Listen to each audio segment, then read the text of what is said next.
మన ఛానల్ యొక్క డేటా నేను నిన్న చూశాను. ఆ ఛానల్ డేటాలో దాదాపు 65.5% people are watching the videos without subscribing the channel. మీరు సబ్స్క్రైబ్ చేసుకుంటేనే కదా మన వాయిస్ ప్రపంచానికి తెలుస్తుంది. 2 తెలుగు రాష్ట్రాల ప్రజల్ని దారుణాతి దారుణంగా రెచ్చగొట్టి ఆ మంటల్లో చలిగాచుకుంటున్న రాజకీయ నాయకుల జీవితాలను మనం ఎక్స్పోజ్ చేయాలి అంటే మీరు సబ్స్క్రైబ్ చేసుకోవాలి. మీరు సబ్స్క్రైబ్ చేసుకుంటే తద్వారా మన వాయిస్ ప్రపంచానికి వినపడుతుంది. ప్రభుత్వాలను ప్రజల తరఫున మీ గొంతుకుగా ప్రభుత్వం మీద ఒత్తిడి తేవడానికి నాలాంటి వాళ్ళు ఉపయోగపడాలి అంటే మీరు సబ్స్క్రైబ్ చేసుకోవాలి.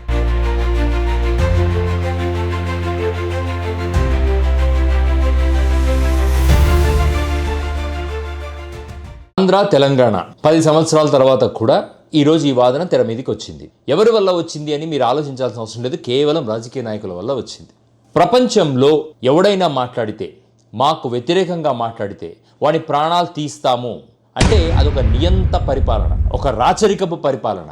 రాజు గురించి ఎవడన్నా తప్పుగా మాట్లాడితే భయంకరంగా నరకం చూపించి చంపేస్తారు ఈ రాచరిక పరిపాలనలు. అటువంటి పరిపాలన నుంచి మనల్ని మనం తప్పించుకొని ఈ దేశాన్ని ఒక ప్రజాస్వామిక వ్యవస్థను తెచ్చుకున్నాం. అంటే ప్రజలందరూ కలిసి తమ నాయకుల్ని ఎన్నుకొని ఒక వ్యవస్థల్ని పెట్టుకొని మనల్ని మనం కాపాడుకునే వ్యవస్థ. అటువంటి వ్యవస్థల్లో, ప్రజాస్వామిక గొంతును వినిపించే వ్యవస్థల్లో అట్రాసిటీస్ని ఎదుర్కొని ప్రజల ముందు పెట్టిన వన్ ఆఫ్ ద సమాజం వచ్చేసి తెలంగాణ.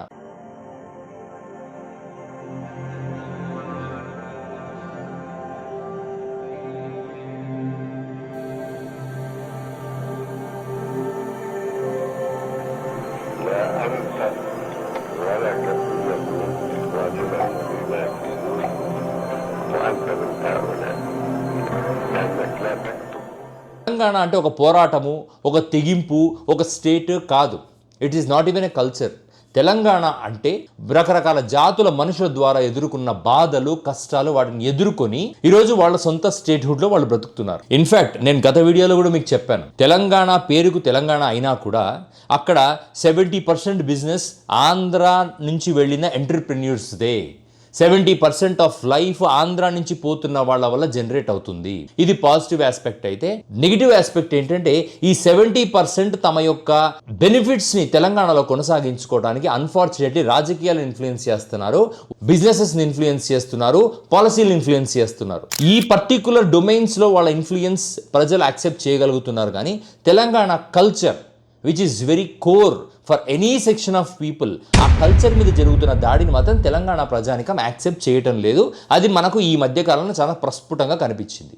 ఎప్పుడైతే కాంగ్రెస్ అధికారంలోకి వచ్చిందో రేవంత్ రెడ్డి గారి నేతృత్వంలో జనాలకు ఒక ఫీలింగ్, బేసికల్లీ రేవంత్ రెడ్డి గారు ఎక్కడో ఏదో ఒక టైంలో he's a part of TDP. అతను టీడీపీ సింపథైజర్. అతని మాటల్లో కూడా ఎన్డీఏ కూటమిని సపోర్ట్ చేస్తారు. అతని మాటల్లో కూడా నరేంద్ర మోడీ గారిని సపోర్ట్ చేస్తారు. చాలా మంది ఇంటెలిజెన్స్ నమ్మేది ఏంటంటే is a part time entry in to the Congress party. Congress పార్టీలో చాలామంది సీనియర్ లీడర్స్ ఉన్నారు, కాంగ్రెస్కి ప్రాణం పెట్టిన వాళ్ళు ఉన్నారు, పుట్టినప్పటి నుంచి చచ్చేదాకా కాంగ్రెస్లోనే ఉంటామని చెప్తున్న నాయకులు ఉన్నా కూడా వాళ్ళందరినీ పక్కన పెట్టి రేవంత్ రెడ్డి గారిని మాత్రమే ముఖ్యమంత్రి చేయడానికి బలమైన ఫోర్స్ వెనక నుంచి చంద్రబాబు నాయుడు గారు నడిపారు అన్నది రాజకీయాలలో ఒక ఇంటెలిజెన్షియా నమ్ముతున్న విషయం.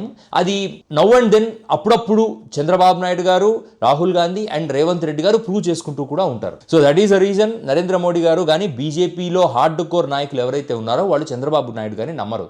ఎందుకంటే తన ఉనికి కోసం పక్క రాష్ట్రంలో కాంగ్రెస్తో కూడా ట్రావెల్ చేయగలుగుతున్న ఏకైక నాయకుడు చంద్రబాబు నాయుడు గారు. అసలు ఈ దేశంలో పొలిటీషియన్స్ చూడండి, తెర వెనుక బిజినెస్ కోసము ఎన్డీఏ నేతలతో, యూపీఏ నేతలతో కలిసి ట్రావెల్ చేస్తున్న రాజకీయ నాయకులను చూస్తారు. కానీ తెర ముందు రాజకీయాల కోసం పక్క రాష్ట్రంలో యూపీఏతో, ఈ రాష్ట్రంలో ఎన్డీఏతో కలిసి ట్రావెల్ చేస్తున్న ఏకైక నాయకుడు చంద్రబాబు నాయుడు.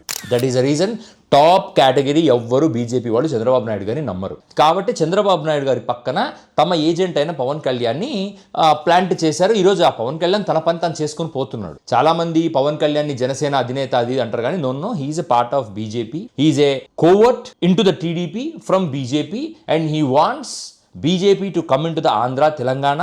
వాళ్ళ కనుసన్నల్లోనే రాజకీయాలు చేయాలన్నది పవన్ కళ్యాణ్ గారి agenda. It's very clear. So Pawan కళ్యాణ్ని రాజకీయ నాయకుడుగా చూస్తున్న వాళ్ళు అమాయకులు, కానీ ఆయన అమాయకుడు కాదు.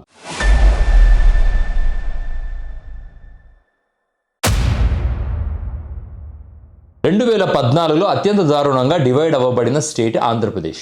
నిజానికి 2 తెలుగు రాష్ట్రాలు నష్టపోయాయి, కానీ ఆంధ్రప్రదేశ్ చాలా భారీగా నష్టపోయింది అనేది జగమెరిగిన సత్యం. ఎందుకంటే 53% పాపులేషన్ ఉన్న ఆంధ్రప్రదేశ్, 48% పాపులేషన్ ఉన్న తెలంగాణకేమో ప్రాపర్టీస్ అన్ని జియోగ్రఫికల్ గా పనిచేసి అప్పులన్నీ పాపులేషన్ వైజ్ పనిచేశారు. పైగా ఆంధ్రప్రదేశ్కి రెవెన్యూ జనరేటెడ్ సోర్సెస్ లేవు. పైగా ఆంధ్రప్రదేశ్ నెత్తి మీద అమరావతిని ఒక గుదిబండ పడిపోయింది. దాన్ని కట్టలేక, దాన్ని ఆపలేక, తమ రాజకీయ ప్రయోజనాల కోసం, బిజినెస్ ప్రయోజనాల కోసం దాన్ని కంటిన్యూ చేస్తా నెలకు 10,000 కోట్లు అప్పు తెచ్చుకుంటా రాష్ట్రాన్ని అగమ్య గోచరం చేసేసారు. ఇది ఆంధ్రప్రదేశ్ పరిస్థితి. అయితే ఇటు తెలంగాణ మీద ఒక కాన్షియస్నెస్గా ఫినాన్షియల్ దాడి చేస్తూ, పాలసీల పరంగా వాళ్ళని ఇన్ఫ్లుయెన్స్ చేస్తూ ఇప్పుడు ఏ స్టేజ్కి వచ్చారంటే కల్చర్ మీద దాడి చేసే స్టేజ్కి వచ్చారు. నేను ఎందుకు చాలా కాన్షియస్గా ఈ మాట చెప్తున్నానంటే, నిన్న పవన్ కళ్యాణ్ గారి ప్రెస్ మీట్ జరిగింది.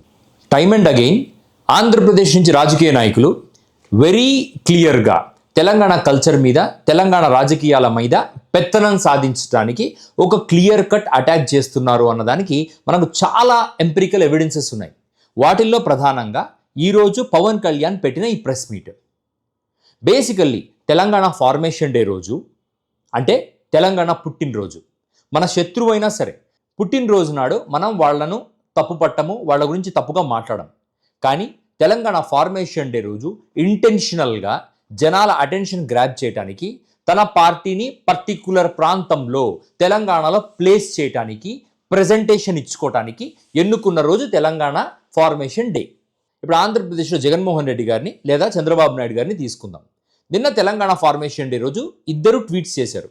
జగన్మోహన్ రెడ్డి గారు తెలంగాణ ప్రజలకు, తెలంగాణ ప్రాంతానికి శుభాకాంక్షలు తెలియజేస్తే, చంద్రబాబు నాయుడు గారు యాజ్ యూజువల్ ఒక ఫక్త్ రాజకీయ నాయకుడిలా 2 ప్రాంతాలు తెలుగు వాళ్ళే అన్నదమ్ములుగా కలిసి ఉందాం, కలిసిమెలిసి ఉందాం.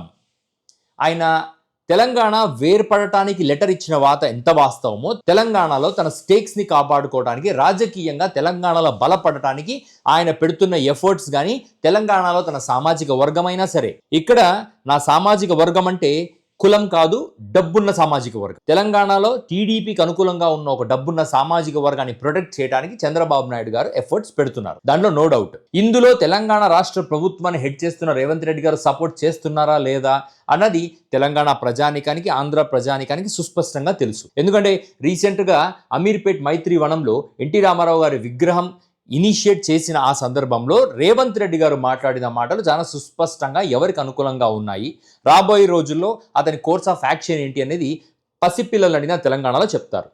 ఇది సిటీలో ఉన్న వాళ్ళు గమనించారు కనుకనే లాస్ట్ ఎలక్షన్లో కూడా సిటీ లిమిట్స్లో ఎక్కువగా బీఆర్ఎస్, విలేజ్ లిమిట్స్లో ఎక్కువగా కాంగ్రెస్ రావడం జరిగింది. ఇలా ఆంధ్ర నాయకుల నుంచి ఒక కన్సిస్టెంట్ దాడి జరుగుతున్న క్రమంలో పవన్ కళ్యాణ్ గారు జనసేన పార్టీ తరఫున తెలంగాణలో ఒక మీటింగ్ పెట్టదలుచుకున్నారు. పొలిటికల్ పార్టీ ర్యాండమ్గా వచ్చి మీటింగ్ పెట్టుకుంటానంటే ఏ పోలీస్ వ్యవస్థ కూడా తిరస్కరించే పరిస్థితి ఉండదు. కానీ నేపథ్యం చూడాలి. ఇక్కడ మనం తెలంగాణ రాజకీయ నాయకులు, Telangana intelligentsia, Telangana political parties, Telangana జర్నలిస్టులు, తెలంగాణ ప్రజలు వీళ్ళందరూ మూకుమ్మడిగా తెలంగాణ కల్చర్ని కొంతమంది సఫోకేట్ చేస్తున్నారు అని బలంగా విశ్వసిస్తున్నప్పుడు లా అండ్ ఆర్డర్ని కాపాడాల్సిన బాధ్యత పోలీస్ వ్యవస్థపై ఉంటుంది, రాష్ట్ర యంత్రాంగంపై కూడా ఉంటుంది. ఇలా ఆంక్షల నేపథ్యంలో పవన్ కళ్యాణ్ సభ పెట్టుకునే పరిస్థితి లేనప్పుడు ఒక ప్రెస్ మీట్ పెట్టాడు. ఆ ప్రెస్ మీట్ ఎలా ఉంటుంది అంటే, సహజంగా రాజకీయ నాయకులు they should be ready to take the questions from the journalist.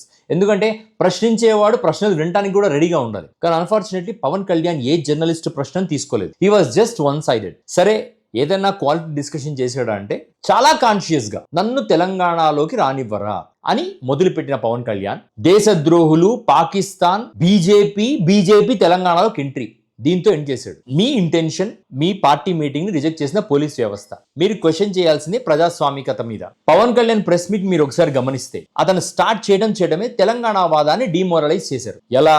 గద్దర్కి బండి కొనుక్కునే స్థాయి కూడా లేని రోజుల్లో నేను గద్దర్కి బండి కొనిచ్చాను. రోజు కూడా పవన్ కళ్యాణ్ తెలంగాణ వాదానికి సపోర్ట్ చెయ్యకపోగా తెలంగాణ వచ్చినప్పుడు 11 రోజులు నేను అన్నమే తినలేదని చెప్పిన పవన్ కళ్యాణ్ తెలంగాణ వాదానికి నేను సపోర్టుగా ఉన్నాను, ఈరోజు తెలంగాణలో నేను తిరగకూడదా, ఇదేమైనా పాకిస్తానా, తెలంగాణలోకి రావడానికి పాస్పోర్టు, వీసా కావాలన్న ఒక పాయింట్ మెన్షన్ చేశారు. తెలంగాణలో అధికారంలో ఉన్న Revanth Reddy, who is heading Congress, మంచోడట, కానీ ఆ పార్టీని సెంటర్లో రిప్రజెంట్ చేస్తున్న రాహుల్ గాంధీ చెడ్డోడట.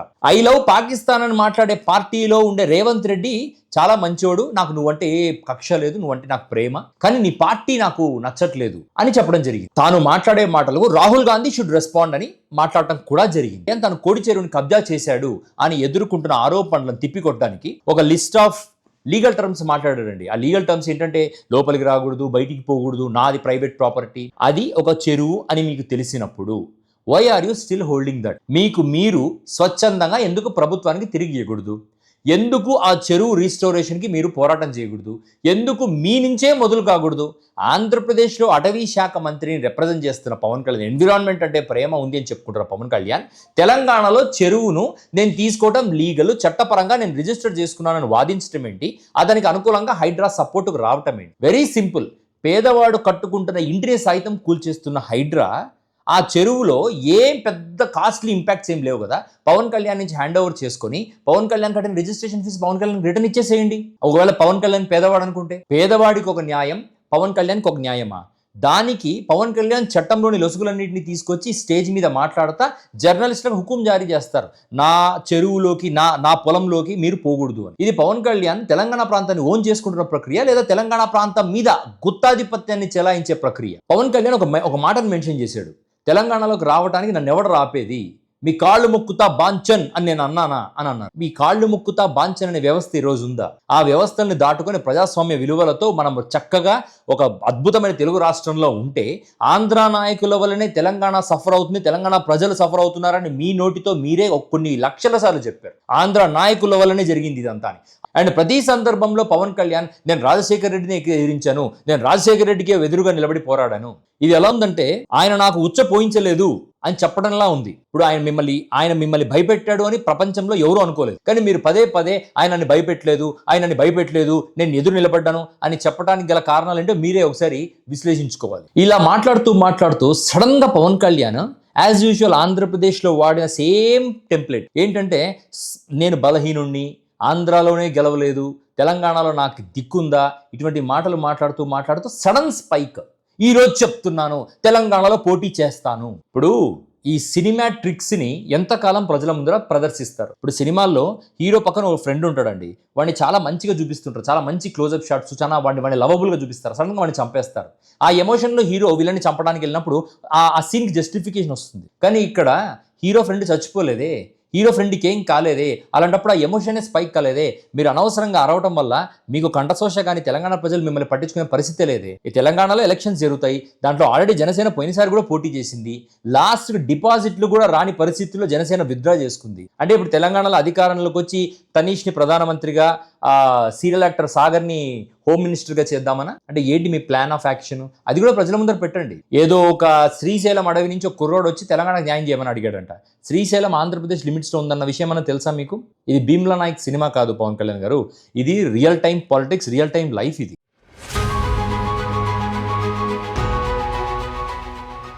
తెలంగాణ కల్చర్ మీద, తెలంగాణ రాజకీయాల మీద గుత్తాధిపత్యం సాధించడానికి ఆంధ్ర నుంచి వలస పాలకులు తెలంగాణ మీద దాడి చేయడానికి గల కారణాలు ఏంటి అంటే, తెలంగాణలో ఒక లీడర్షిప్ వ్యాక్యూమ్ కనపడ్డాం. ఎందుకంటే ఇక్కడ కాంగ్రెస్లో రేవంత్ రెడ్డి గారు నెక్స్ట్ టర్మ్లో కాంగ్రెస్లో ఉంటారో ఉండరో తెలియదు. టీఆర్ఎస్లో కేసీఆర్ గారు బయటికి రావడం లేదు, at the same time KTR గారు రైట్ వేలో ప్రొజెక్ట్ అవ్వటం లేదు. ఇక బీజేపీలో బండి సంజయ్ షెడ్కి వెళ్ళిపోయాడు, ఇక ఎవరున్నారు? సో చంద్రబాబు నాయుడు గారు, లోకేష్, పవన్ కళ్యాణ్ బాగా ఆలోచించారు, ఈ తెలంగాణ వాళ్ళే కొట్టుకొని చేస్తున్నారు, అక్కడ ఒక లీడర్షిప్ వ్యాక్యూమ్ ఉంది, మనం ఎంటర్ అయిదాము, ఎందుకంటే మనకు సినిమాలు ఉన్నాయి, రియల్ ఎస్టేట్ ఉంది. అసలు మీలో ఎవరన్నా హైదరాబాద్ చుట్టుపక్కల ఒకసారి అవుటర్ రింగ్లోకి వెళ్ళి చూసారా? అక్కడున్న కన్స్ట్రక్షన్ చూసారా? జైబేరి లాంటి కన్స్ట్రక్షన్స్ ఒకసారి చూసారా? రెండు కళ్ళు సరిపోవు, ఆ ఆకాశం ఎత్తు కన్స్ట్రక్షన్స్. సొంత ఇల్లు కట్టుకోవడానికి మనకు ఒక జీవితకాలం పడుతుంది.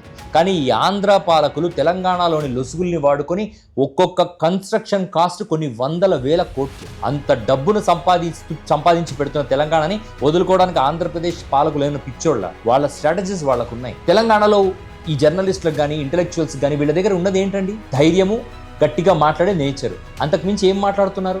డబ్బు ఉందా పోరాటానికి? కానీ వీళ్ళ దగ్గర డబ్బు ఉంది, ఆంధ్రప్రదేశ్ నాయకుల దగ్గర డబ్బు ఉంది. డబ్బు వల్ల ఈరోజు ఆంధ్రప్రదేశ్ పాలకులు చాలా చక్కగా ఒక స్ట్రాటజీ పడి తెలంగాణ రాజకీయాల్లో దూరగలుగుతున్నారు. ఏదేమైనా తెలంగాణ పాలకులు మీ తెలంగాణ ఔన్నత్యాన్ని, మీ తెలంగాణ ఉనికిని కాపాడుకోవాలంటే పవన్ కళ్యాణే కాదు, ఆంధ్రా నుంచి వస్తున్న ఎవరిని కూడా మీరు ఎంటర్టైన్ చేయకండి. ఎందుకు అంటే రాష్ట్రం సాధించుకుంది మీకోసం, మీ ఉనికి కోసం, మీ గౌరవం కోసం, మీ ఎదుగుదల కోసం. దాంట్లో కాంగ్రెస్ బీజేపీయో వాళ్ళు ఎదగటానికి ఆంధ్రా నుంచి పాలకుల్ని తీసుకొచ్చి షీల్డ్గా వాడి చంద్రబాబు వల్ల హైటెక్ సిటీ వచ్చిండొచ్చు, కానీ హైటెక్ సిటీ మీది, మీరు సాధించుకుంది, ఈరోజు మీది, మీ చేతిలో ఉన్నది, మీరు ఎదగండి. మళ్ళీ చంద్రబాబుని పిలిచి మీరే హైటెక్ సిటీ నడపండి, పవన్ కళ్యాణ్ని పిలిచి నువ్వు యాక్ట్ చెయ్యి, మా రాజకీయాల్లో కూడా నువ్వే ఉండు అని అడుగుతారని మాత్రం నేను అనుకోవడం లేదు. తెలంగాణ ప్రజలు పవన్ కళ్యాణ్ కానీ ఆంధ్ర పాలకులు కానీ ఒకసారి ఆలోచించుకోవాల్సింది ఏంటంటే, మీ దుర్మార్గమైన ఆలోచన పక్కన పెట్టి ఆంధ్రప్రదేశ్ ప్రజలకు న్యాయం చేయండి. తెలంగాణ ప్రజలకు వాళ్ళ సెల్ఫ్ రెస్పెక్ట్కి, వాళ్ళకి ఇండివిజువాలిటీకి, వాళ్ళ ఫ్రీడమ్కి రెస్పెక్ట్ ఇవ్వండి.